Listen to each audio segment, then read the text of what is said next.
let's do a 2025 NBA mock draft.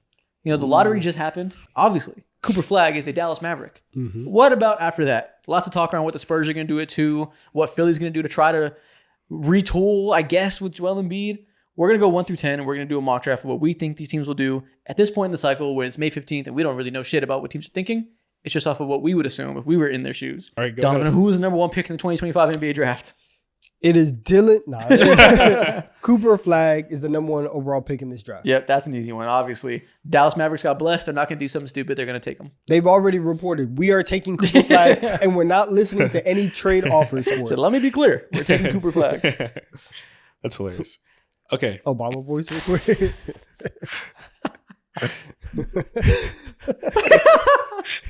Mo, who's number With 2? the number 2 overall pick in the 2025 NBA draft, the San Antonio Spurs select, will later trade, Dylan Harper. Yeah. Obviously, if Giannis requests a trade, maybe they end up trading it. If they stick here, they should take Harper and not look back. Some fans are like, oh, we need a small forward. Pick Ace Bailey. We don't Shut need another up. guard. Yeah, Bro, no. The pick the Spurs, star. yeah, exactly. The Spurs are they are in position, but really, I think this is the worst thing to do in the NBA. Always go for talent in the NBA Yeah. draft. Now, 90% when of they the time. pick him, I've seen reports that they think they can play him, Fox, and Castle at the 3. Yuck. I think that would be bullshit. So you got to figure it out later. At some point, they got to make a roster that makes sense and get some good wings in here. But I think you're much better off picking Harper and deciding who you got to trade later than trying to find that wing just for the sake of finding him. Exactly. I agree. If there was like another clear-cut guy on the same level of Harper that you could say it's preference positionally, he's just as good, fine. I think Harper is like, in the same way Flagg is clearly number 1, Harper's clearly number 2, I think. Yeah, Yeah, that's that's an fair. easy conversation. Number 3, I'm gonna go Ace Bailey here. Okay. It sounded like you didn't want to go. I didn't really want to, but You I were think hesitant? if there's ever a situation to get the best of him, I think it's playing off of Tyrese Maxey, Joel Embiid, and Jared McCain. Let him do role player stuff and be the 3-and-D guy and slowly grow into his skills, not fall into his bad habits. I think it's good for him. I think putting him in Philly with Paul George and having Bucky Getter next to, perceived people's GOATs Yeah. and having all that is a great situation. Yeah, he needs Yeah. to be in a place where he can learn good habits and not be on like the Hornets where he can just chuck. And I think this would be really good for him. I agree. Ace Bailey can do a lot of, at times, foolishness on the basketball court when he has too much responsibility and freedom. And this team right here, everything's already made in Philly. They're a fake lottery team, of course.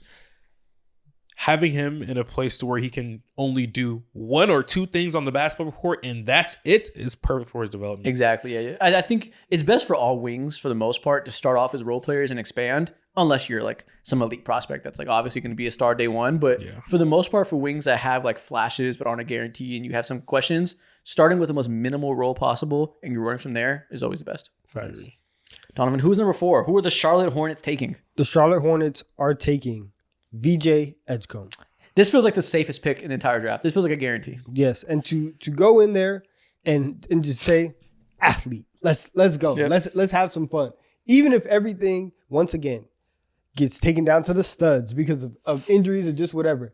At least you're gonna have some fun, Yep. right? Yeah. VJ Edgecombe can do a lot of things, but he can jump. He For feels sure. He like can fly. a seamless fit alongside LaMelo and Brandon Miller. A lot of people are a huge swing factor for VJ is his ability to score on the ball consistently, but one of his like underrated strengths is his ability to be off ball and his off the or his Cutting. on ball just shooting, cutting, and all that. So having a super hyper athletic 2 guard right in between those two who can thrive as an off ball guy is seamless. Yeah, we don't know if he's going to have the ball skills and the outside jump shots going to come around to be like the star he can be, has the potential to be.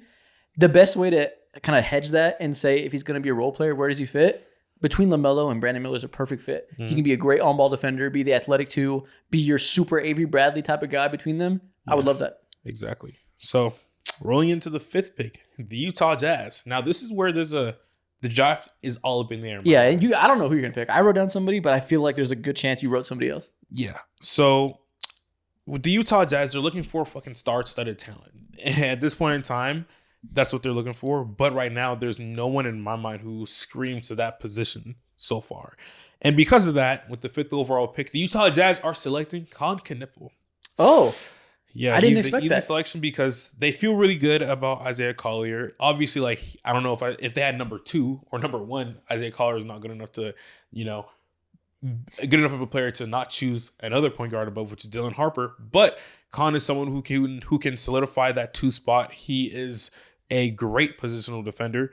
He can do all the things offensively, which is what they devoid of, which is when they need buckets. He's a great 3-point shooter.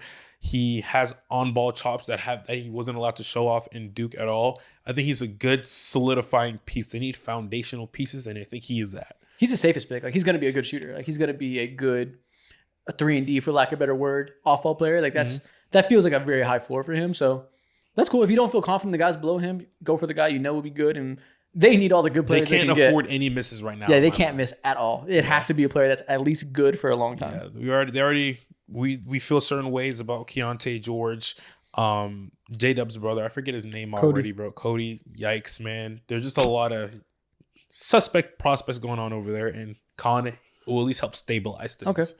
I was gonna pick Malawash for the Washington Wizards, but you let this guy fall, so I think they had to pick Trey Johnson. I thought he was gonna go 5. Trey Johnson, if he's here, they don't have guards that are so solidified that like you have to build around them. I think he's the highest upside left right now as a 6'6" guy who could potentially be a 3-level scorer if things go well. Easy pick for me. Okay. Wow. Okay.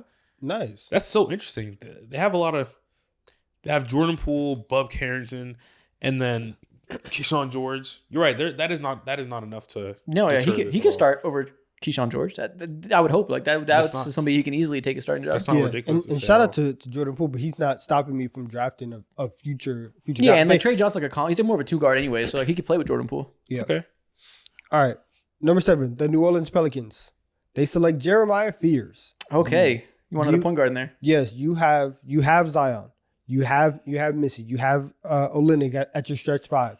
Your point guard situation, DeJounte Murray coming off the Achilles. You had CJ McCollum. He also got hurt. You need some scoring in your backcourt. Jeremiah Fears can do that for you. Yeah, this is another one of those kind of like Trey Johnson, high ceiling swings at this point in the draft where they could pick a role player. They could pick Murray Boyles and pick someone that's going to be good for them for sure when they're trying to win, or they can swing for the goddamn fences because you don't know how many top 10 picks you're going to get. And if he hits, he obviously has insane potential with his dynamic ball handling. Wow. Okay. Yeah, I agree with you. That would be crazy. Not a crazy pick, but it feels like the right pick. Of course, swing factors are his jump shot and how reliable he's going to be able to get that 3 off. But I think he easily like come in there, not day 1 and fill in a role, but I think in a few years I can see him doing CJ McCollum type stuff. I mean, he literally might be able to and might have to. Every single year somebody on the Pelicans gets hurt, Jeremiah Fears might be able to walk in day 1. I think ideal world, if they're healthy, Jeremiah Fears has 0 role year 1. I think they redshirted him like they did Rob Dillingham. And how many years have been ideal for the New Orleans Not Pelicans? fucking many. Okay. With the number 8 overall pick, the Brooklyn Nets select Kaman Malawach. Okay. I hate that he's going to Brooklyn, but I think the fit makes sense simply because right now Because they're finishing Ray Claxton to the Los Angeles Lakers. Their trajectory is like, we're trying to sell off and be as bad as possible. And so, of course, Nick Claxton is still young. He's a Laker. He's in the middle of his contract. And a Laker. And I Shut up. see no reason why the Brooklyn Nets would want to keep this young defensive stud Especially because he's a for Laker. any longer, because they can get way more and replenish From the depth Lakers. in every single spot of the team. Preferably, I would Delta like Connect. them to be higher and like swing for a pick that might be a star. But having someone like Malawach just stabilizes everything, and I think he's a center with high ceiling in this league. Yeah. Okay. I think I had the Raptors taking either Fears or Derek Queen, but because the way this is falling, at this point, I think they have to pick Kasparis. I think he's the best player on the board. I didn't expect him to fall. If he's going to Wow. be here, Emmanuel Quickly is not the long-term point guard. They can take a swing there. They love them, some length, some size. That's a big point guard for them. Okay.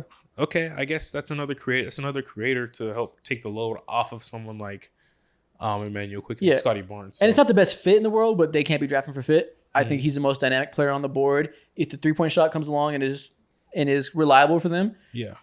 more positional size, more playmaking. Even if it's a backup point guard, you want to keep starting Quickly, he can go into that role. I wanted them to get a big, but if Malawash isn't there, I don't think they got to reach for one. So I feel like that's the best player there. Okay. All right. Number 10. There's a couple ways that I can go here. I think for Houston, let's go get Derek Queen. Okay. I think you look at the Rockets and everyone says, "Oh, you need a go-to scorer. You need somebody like that." Hey, they're about to package up a whole bunch of their guys to potentially go get one of them.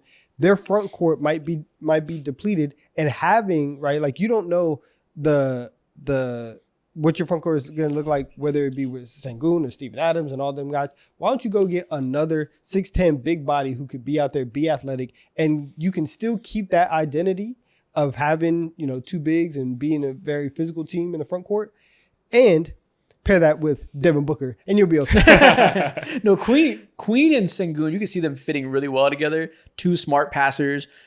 Like both are like tweener size wise. When you got two of them, maybe now you got versatility, especially if Queen, the 3-point shot is going to be there. He stretches the floor. I can see that. Yeah, I feel confident in Queen's 3-point shot eventually scaling upwards because he did shoot like 76 or 75% from the free throw line, which is obviously a big indicator towards him and his ability to stretch the floor out being a real thing. That's a fine fit. I like that.